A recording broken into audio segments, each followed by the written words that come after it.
காத்துக்குள்ள மாதிரி வரும். அதாவது வீட்டுக்கு தான் வந்துருக்கோம். வாங்க கேமராமேன் கமான். எப்படின்னா எவ்வளோ இதுவாக இருக்குது.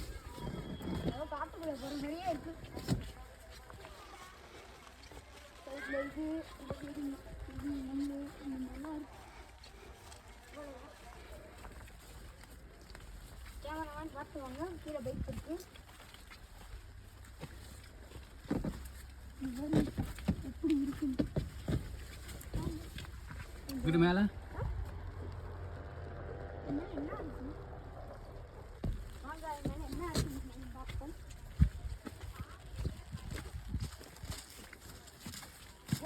சூப்பரான வியூ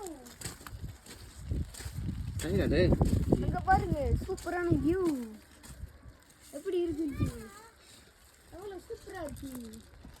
இந்த இடத்துல ஒரு வீடியோ போட்டா அப்படி இருக்கும். நல்ல வியூ.